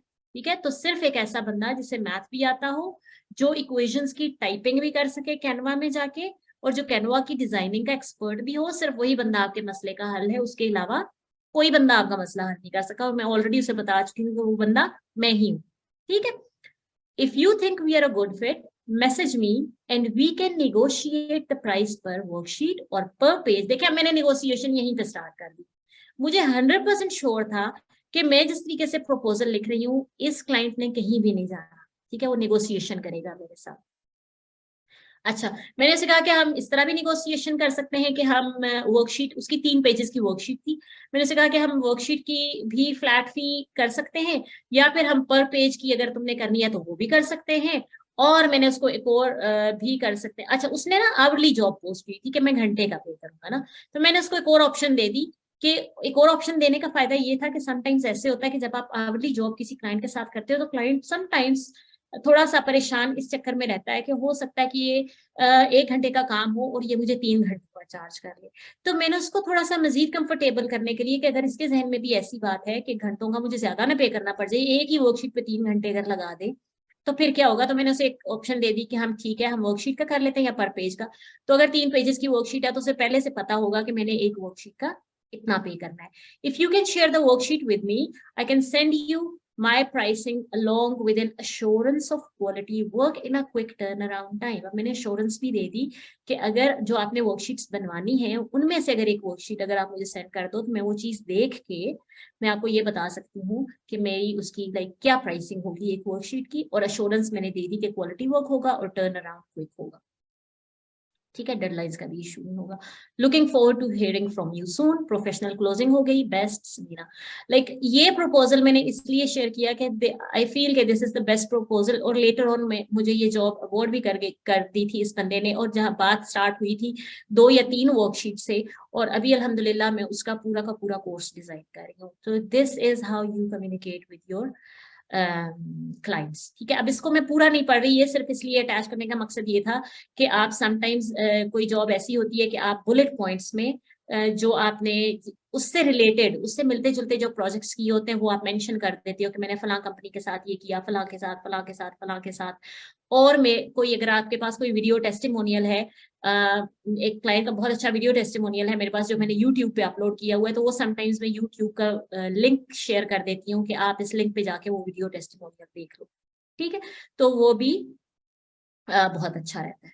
ठीक है, और यहाँ पे मैंने पीएस भी मेंशन कर दिया, I am attaching some more some of my math writing samples, जो मैंने अटैच किए थे उसने देखे होंगे, कॉल टू एक्शन भी ऑलरेडी है। ठीक है, तो ये चीजें थी। आई होप ये कवर लेटर देखने के बाद बहुत सी चीजें समझ में आ गई होंगी। Again the same reminder, patience, persistence and consistency is the pathway to success. याद रखनी है, पल्ले से बांध लें ये बात, अभी तक तो पल्ले से बांध लेनी चाहिए। ठीक है, इसके बगैर कुछ भी नहीं हो सकता। चौथी बात जी, steps to take once the project is awarded. Project मिल गया, ठीक है, इतना अच्छा प्रपोजल लिखा, प्रोजेक्ट मिल गया, अब क्या करना है? इसमें बहुत सी चीजें जो कल हमने डिस्कस कर ली थी, मैं उनपे ज्यादा लंबा टाइम नहीं लूंगी। ठीक है, हमने कल ये सारी चीजें डिस्कस की थी कि स्कोप ऑफ प्रोजेक्ट डिस्कस करना है आपने, क्वेश्चंस पूछने से शाय नहीं होना, और एक डॉक्यूमेंट बना लें कि क्लाइंट से कंफर्म कर ले कि हाँ मुझे ये समझ में आ रही है कि मैंने ये चीजें आपको डिलीवर करनी। ठीक है, क्लाइंट से कंफर्मेशन लें, फिर उसके साथ काम स्टार्ट करें, ठीक है, रीजनेबल डेडलाइन सेट करें और उसको नंबर ऑफ रिवीजन हमेशा स्कोप ऑफ वर्क में तय होनी चाहिए। जैसे मैंने अभी ये कहा कि आप उसको अगर कह रहे हो कि मैं 2 to 3 फ्री रिवीजन ऑफर कर दूंगा, तो 2 to 3 का मतलब 2 to 3 ही फ्री होगी, अगर चौथी या पांचवी होगी तो वो पेड होगी। तो ये सारी की सारी चीजें अगर आप डिफाइन कर लेंगे अपना स्कोप ऑफ वर्क, तो आपका काम बहुत आसान हो जाएगा। ठीक है, communication with the client once hired, क्या कर सकते हो आप जूम पे बात कर सकते हो, जिस तरह क्लाइंट को समझ, क्योंकि वीकली मीटिंग्स होती हैं, समटाइम्स बाय वीकली मीटिंग्स होती हैं, तो वो क्लाइंट के साथ आप म्यूचुअल आपकी अंडरस्टैंडिंग होती है कि किस तरह से आपने करना है। ठीक है, अपने क्लाइंट को हर फेज पे इन्फॉर्म करते जाएंगे, इतना काम हो गया, मैं यहाँ पे पहुंचा हूँ, ये मसला हो गया जिस वजह से डेडलाइन मीट नहीं कर पा रहा, उसको पहले से बता दें। ठीक है, ये बहुत बुरी बात होती है, ये मैं दूसरी या तीसरी दफा रिपीट कर रही हूँ कि आपको फॉर एग्जाम्पल आज रात 12 बजे की डेडलाइन मिली, आप 12 बजे मजे से सो गए, सुबह उठे, क्लाइंट को कुछ भी इन्फॉर्म नहीं किया, सुबह उठे क्लाइंट ने इनबॉक्स किया हुआ है आपको कि आपकी तो डेडलाइन थी, आपने काम सेंड क्यों नहीं किया, और फिर आप बहाने बना रहे हैं कि मुझे बुखार हो गया था, मुझे फलां हो गया था, मुझे वो दूर के मामा चाचा दादा की डेथ हो गई थी। तो ये प्लीज नहीं करना, ठीक है, ऐसे बहुत बुरी बात होती है। अगर कोई मसला हो जाता है, कोई इमरजेंसी हो जाती है, तो 12 बजे की डेडलाइन आने से 1-2 घंटे पहले एक मैसेज कर दें क्लाइंट को कि मेरे साथ ये मसला हो गया है, तो मैं डेडलाइन मीट नहीं कर सकता, मैं कल आपको ये काम सबमिट करवा दूंगा, तो वो बुरा इंप्रेशन नहीं पड़ता। ठीक है, डेडलाइंस हमेशा मीट करनी है, हमेशा कम चीजों की एक्सपेक्टेशन देनी है, उम्मीदें कम दिलानी है, ओवर डिलीवर करना है, रूल बना ले अपनी जिंदगी का। Let your client aware of any unforeseen circumstances, यही बात जो हमने अभी डिस्कस की। कम्युनिकेशन क्विक रिप्लाई करना है मैसेजेस का, क्लाइंट कुछ भी पूछ रहा है। प्रो टिप लास्ट सेशन में भी डिस्कस हुई थी कि अपने स्मार्टफोन्स हर वक्त आपके हाथ में होते हैं, आप कहीं भी बाहर जा रहे हैं, आपके स्मार्टफोन्स में जो भी आप प्लेटफॉर्म्स यूज करें, आप वर्क, फाइवर, फ्रीलांसर्स, इन सब की एप्स हैं, अपने फोन्स में उनकी एप्स डाउनलोड करें, ताकि जब भी क्लाइंट आपको मैसेज करे तो आप फौरी उसको अपने फोन से रिप्लाई कर दें। आप ये वेट ना करें कि भाई मैं तो 2 घंटे बाद घर पहुंचूंगा, लैपटॉप खोलूंगा और फिर देखूंगा, तो ये बुरी बात हो जाएगी। ठीक है, इससे फिर आपका जो इंप्रेशन है वो खराब होगा, आप क्लाइंट्स को रिटेन नहीं कर पाएंगे। हमने शुरू में चीज ये डिस्कस की ना कि हमने क्लाइंट एक्विजिशन तो करनी है, हमने जोर देना है, फोकस रखना है कि हमने क्लाइंट रिटेंशन कैसे करनी है, वो कम्युनिकेशन के थ्रू होगी। ठीक है, क्विक जो है वो रिप्लाई करना। अच्छा, पिछले सेशन में, ये अब आखिरी बात है, उसके बाद अगर किसी का कोई क्वेश्चन होगा तो वो हम ले लेंगे। पिछले सेशन में किसी ने ये क्वेश्चन किया था कि आप हमें ये बताएं कि हम रेट कैसे निगोशिएट करें। ठीक है, तो एक रिसेंटली एक क्लाइंट के साथ बात हो रही थी, कल ही ये जॉब मुझे अवार्ड हुई है, मैंने सोचा इसी को स्क्रीनशॉट्स आपके साथ शेयर कर। अच्छा, उसमें ये सीन था कि जॉब बहुत इजी थी, उसमें उसके पास वर्कशीट्स बनी हुई हैं, मैथ्स की वर्कशीट्स बनी हुई हैं, उसके पास आंसर की भी मौजूद है। जैसे हमारी मैथ्स की बुक्स में शुरू में एक्सरसाइजेस होती हैं और बुक के एंड पे आंसर्स लिखे होते हैं। उसका करना ये था कि उन क्वेश्चंस को उसे सॉल्यूशंस चाहिए थे, स्टेप बाय स्टेप सॉल्यूशंस चाहिए थे। आंसर हमारे पास ऑलरेडी है, तो काम आसान हो गया हमारा कि हमने सॉल्यूशन लिखना है और आंसर टैली कर लेना है। तो कोई भी बंदा जो जिसको मैथ्स आता है वो ये काम कर सकता है। अच्छा, उसने पहले सैंपल मुझसे लिया, ठीक है, सैंपल मैंने सबमिट किया, उसको सैंपल पसंद आ गया। सैंपल पसंद आने के बाद की ये सारी कन्वर्सेशन में आपको दिखा रही हूँ। ठीक है, वो ये कह रहा है कि thank you for prompt submission, you have done a good job for the trial task. ये वही बंदा है जिसका अभी पीछे हम कवर लेटर भी देख, ठीक है, वो जिसको मैं कह रही थी कि मैं पेड सैंपल टास्क के लिए आई एम रेडी, ये वही बंदा है। ठीक है, अच्छा, उसके बाद उसने कहा कि जी जबरदस्त है आपका काम, ट्रायल टास्क बहुत अच्छा है, we would like to offer you a contract and I foresee this assignment to be a long term one. ठीक है, कोई लॉन्ग टर्म की बात नहीं हुई थी, लेकिन उसे सैंपल इतना अच्छा लगा कि उसने कहा कि ये लॉन्ग टर्म चले। ठीक है, फिर वो पूछ रहा है would you like to take it up, the first topic will be exponential and logarithms, the same with what you have completed your trial, इसी topic पे मैंने ट्रायल भी किया था। Do let me know if you would like to take it up so that I could initiate the contract and add project milestones। ठीक है, वो मुझसे मेरी मर्जी पूछ रहा है ताकि उसके बाद वो मुझे कॉन्ट्रैक्ट ऑफर करे। ठीक है, अब मैं उसे क्या कह रही हूँ कि hi Bob, I am glad that you like the trial task, ready to take on the project, but before that can you please share the rates you shared during the meeting। मेरी इसके साथ zoom meeting हुई थी, ठीक है, उसमें इसने मुझे क्विकली रेट्स दिखाए थे, लेकिन मैं भूल गई थी कि इसने क्या बताया था। तो मैंने सोचा कि अब देखिए मैं भूल गई ना, मेरे जहन से निकल गया, बजाय इसके कि मुझसे कहती कि हाँ जी फटाफट शुक्र है कॉन्ट्रैक्ट मिल गया, जल्दी जल्दी मुझे कॉन्ट्रैक्ट दे दो, ऐसे नहीं, आराम तसल्ली से, कहीं भी नहीं भाग रहा बंदा। ठीक है, मैंने उसे कहा मेरे साथ शेयर करो क्या रेट्स थी। अच्छा, उसने कहा जी कि the payment rate will be as follows for this topic, I have 45 short questions with 189 marks, और पेमेंट वो कह रहा है मैं आपको $93 पे करूंगा इन 45 शॉर्ट क्वेश्चंस के जो आप सोल्यूशंस लिखोगे। ठीक है, जिसमें से वो कह रहा है you have already 9 questions in the trial assignment, तो बाकी जो रह गए वो आप करो, और इसके मैं आपको $93 सिर्फ सोल्यूशन लिखने के। सोल्यूशन लिखना बहुत आसान काम होता है, काम मुश्किल वो होता है जब आपको क्रिएटिविटी शो करनी पड़ती है और आपको नए क्वेश्चंस क्रिएट करने हो। Worksheet creation is a difficult task, quiz creation is a difficult task, solution लिखना कुछ मुश्किल नहीं होता। अब ये हालांकि ये ठीक रेट था, इट्स नॉट दैट बैड कि आपको 45 क्वेश्चंस के सोल्यूशन लिखने के अगर कोई $93 ऑफर कर रहा है तो इट्स गुड। स्टिल मैंने उसे कहा कि भाई नहीं, ठीक है, it took me 3 hours to complete this sample task. It means, अब मैं क्योंकि मैथमेटिशियन हूँ, मैंने तो पूरा हिसाब किताब उसके बता दिया। इट मीन्स कि अगर मुझे 3 घंटे लगे सैंपल टास्क करने में, it means it will take approximately 14 to 15 hours to complete 189 marks question. ठीक है, मैंने उसे कहा मेरा तो इतना टाइम लग जाना है, तो अब क्या होगा। मैंने उसे हिसाब करके बताया कि अगर आप मुझे 93 दोगे तो अगर मेरे 14 घंटे लगते हैं तो ये तो मेरा घंटे का बड़ा कम बनता है, $7 to 8 US, which seems fairly low for GCSE, IGCSE tasks. You have already seen the quality of work I will be providing. ठीक है, मैंने क्योंकि अब मैं उसे दिखा चुकी हूँ ना अपना काम, वो तो वैसे ही फैन हो गया, तो अब तो मैं इस पोजीशन में हूँ कि मैं निगोशिएट करूँ। May I ask what would be the best rate you can offer for this task. अभी भी मैंने उसको कहा कि भाई आप कम दे रहे हो, मैंने उसे अपना रेट नहीं दिया, मैं उसी को कह रही हूँ आप बताओ, आप 93 नहीं, इससे बेस्ट आप क्या दे सकते हो। ठीक है, अच्छा, अब उसने ये कहा Hi Smina, in view of the quality work produced by you and the nature of the topic assigned where the graphs are needed, the maximum rate for this work that we can offer you is $110. Do let me know if you are fine with it. ठीक है, अब ये negotiation start हो गई। अब वो कह रहा है 93 नहीं, चलो मैं तुम्हें $17 और दे देता हूँ, और ये $110 में आप मुझे ये 45 क्वेश्चन करके दे दो। ठीक है, अब मैं उसे कह रही हूँ थैंक्स फॉर क्विक रिप्लाई बॉक। अब मैंने उसका बेस्ट रेट ले लिया, अब फिर मैं उसको अपना कोड दे दूँ कि the minimum I can do for you is $150 with accuracy and quality guaranteed. दोबारा मैंने उसको रिमाइंडर दे दिया कि नहीं 110 में नहीं, मैं 150 में करूँगी आपका काम। ठीक है, और उसके साथ गारंटेड है कि आपकी 100% एक्यूरेसी होगी और quality guaranteed. Ready to start, साथ ही मैं कह रही हूँ कि अगर आप 150 पे एग्री होते हो तो I am ready to start right.